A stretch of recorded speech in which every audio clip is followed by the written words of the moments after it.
with a crowded ninth house this month here of February.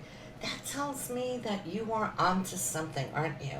Kind of diving in, doing your research. That's something you're really good about, as is.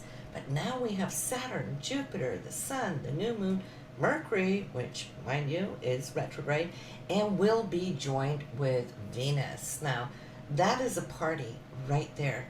So whatever you're researching, studying, maybe some of you are taking classes or you're just, researching online, but all of this is preparation for where it's going to take you in your career once all of these energies move into your 10th house, which isn't quite yet, but this month is super, super important. I'll tell you why.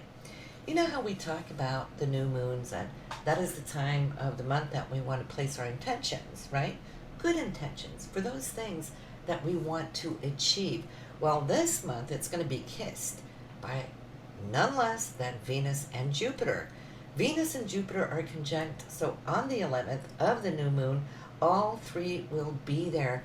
Now, yes, Venus rules love and romance and beauty and creativity, all those things, but it also rules money, mind you, and Jupiter rules big money, but Jupiter also expands everything it touches.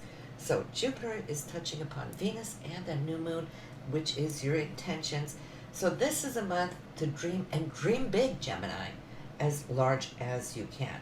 Sky is the limit, right? So I can see how you have been working so hard throughout 2020 to really figure out income streams, savings, and whatnot.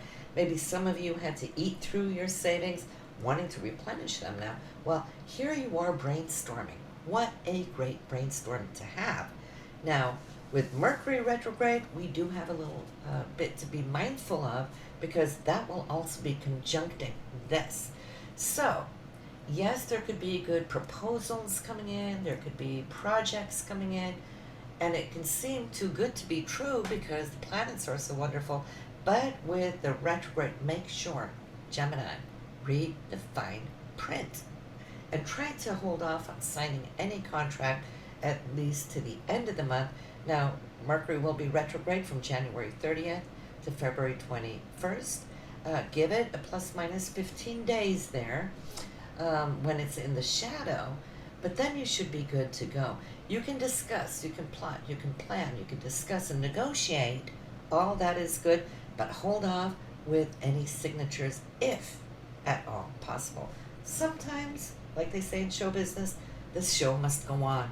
We can't stop the environment out there just because we're having a retrograde, right?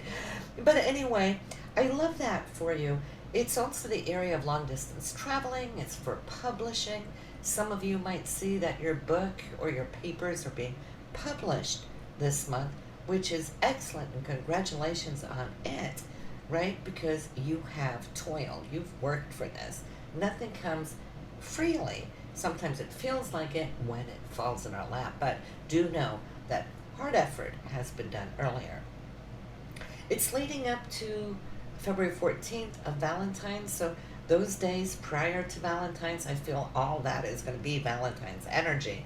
And the following next couple of days, so we don't just have one day, Valentine's. This year, we actually have a whole little week where our hearts can palpitate in such a beautiful way that our heart chakra is overflowing like the Ace of Cups. All right. What else? I do want to touch a little bit on, still keep listening within, though. You have Mars in that 12th house for imagination, dream time, that creative inner voice that speaks to you. Mars still has a lot to harness there and working through. Now, you might have had some kind of brainstorm there the last couple of weeks of January. Some of it might have been even a little bit surprising to you, what came along. But it's liberated you from one direction. Now it's like you've taken a whole new direction. Mars knows where it's heading and going with it. So that's something that you can extrapolate upon. Then to finalize, we have the full moon on the 27th, 8 degrees in Virgo here, Gemini. That is your home area. Home and family is where it's going to be illuminated. Maybe a time to kind of really spend some extra quality time with family, or also doing things around the home. that is needed. So that is the short of your astrology forecast for February. But let me tell you though, for those of you who don't know, we're starting here now on a Sunday basis to do a 36 card reading, which I call the Astro-Tarot reading, which is going to look out ahead for the upcoming month. No, excuse me, the upcoming week. Every week we're going to do a 36 card spread, Astro-Tarot. So if you are subscribed, that should show up in your notification feed.